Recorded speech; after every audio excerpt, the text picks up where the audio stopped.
All right. Well, let's just get into this because we have got a lot to talk about. Now, normally I would want to just start right at the sit in, but we had a nice show going on until then. I mean, obviously I was very pleased with the Peaches. Stash making another strong appearance. While we still got off to a first set, he started in the second. All right, well, let's just start over here at the beginning. All right, night number one up here in Grand Rapids, Michigan. Strawberry Letter 23 is the opener. One that I think people have been hoping for this summer. And ever since it debuted at the Baker's Dozen, it has kind of somewhat stayed in the rotation. So a nice fun cover opener. And then we get into Sigma Oasis, feeling like, even though it wasn't the opener, it kind of still felt like an opener, like a bit of an extended opener with these two back to back. And then we get into Peaches. All right, now this is one that I would have much preferred it Sunday night, but okay, anytime they're going to play it, and it had been a while, they dusted it off. While it did not feel rusty though, it probably wasn't an A plus, but then again, it also didn't feel like they were just winging it. It's not like the Strawberry 23 popped it into their mind, and we're getting off to some kind of fruity start here. Hey, oh, they were, and it was nice, and kind of like I was saying about McGrupp the other night, there were plenty opportunities to make mistakes there, and there were few. There were a few, but only a few. And then, and I'm always going to be happy for a Peaches, And then we get into Tube, had a little bit of a jam, more than a little bit of a jam here from Tube in the first set. Kind of unexpected. Normally we get teased from a Tube jam, but and it didn't go too deep. So this is the first set. We got the main event still to come. Theme from the bottom. And then, Theme and Stash really both making back-to-back appearances. Trey going to town on Stash, really. Not the song not getting too wild and crazy. Just him playing some nice guitar. And then Train's song. Look at here, Mike Gordon making an appearance with Train's song. A rather quiet night for Mike, really. For a guy that's kind of been just kicking ass and taking names all summer. And then Steam, all right. All right, it was such a great night. I don't have anything bad to say about Steam. Why? Do you? You got a problem with Steam? And Steam kind of got rough and dirty like it does.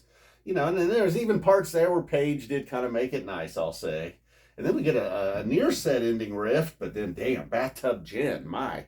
And it's always going to be one that comes through for us, but this one just, as it was building and building, and as it was hitting a crescendo there, right? I mean, what a set ender! Almost had like a Tweezer reprise feel to it. The big peak on Gin, no stop at base camp, just straight to the top, man.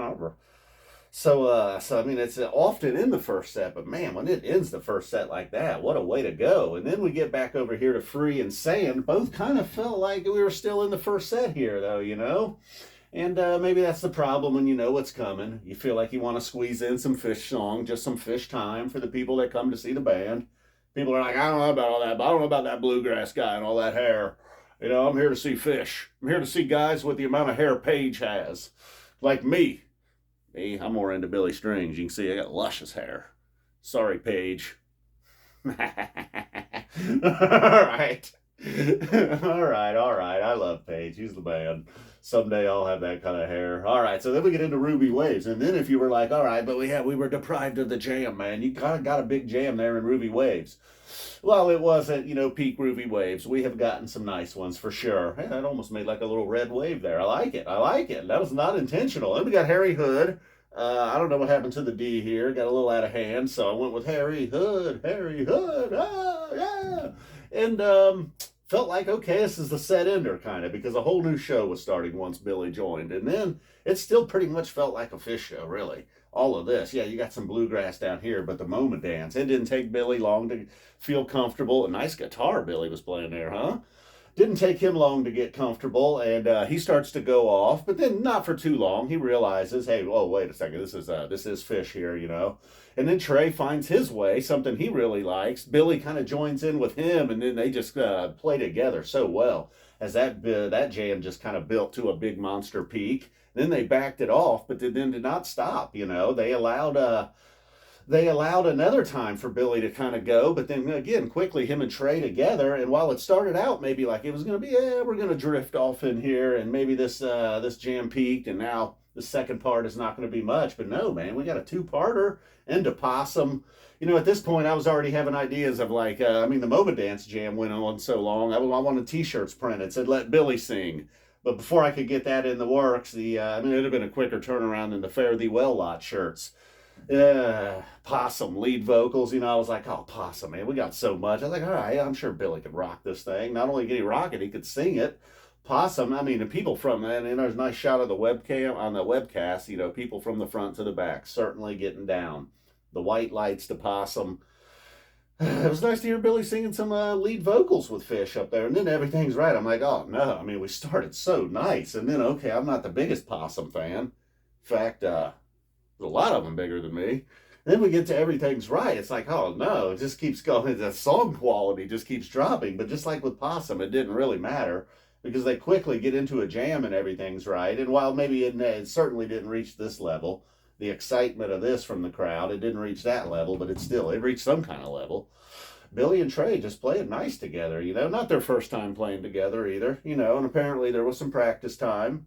Then we get into a little bluegrass section of the show. Billy coming out, Trey with acoustic guitars. Again, Mike and the whole band's still there for all of this, though. Trey, our Fishman, really pushing it on a couple, either a Moma Dance or Everything's Right. One of those, maybe he was a little bit like, no, let's not go. Maybe it was Moma Dance. Maybe Fishman was kind of the first one.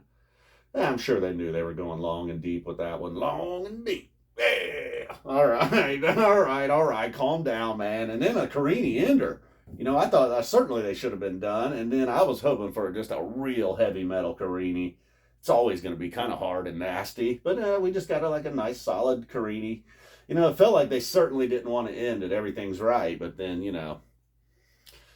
time tells you when you got to go, unfortunately. The clock rules. The clock never loses, really.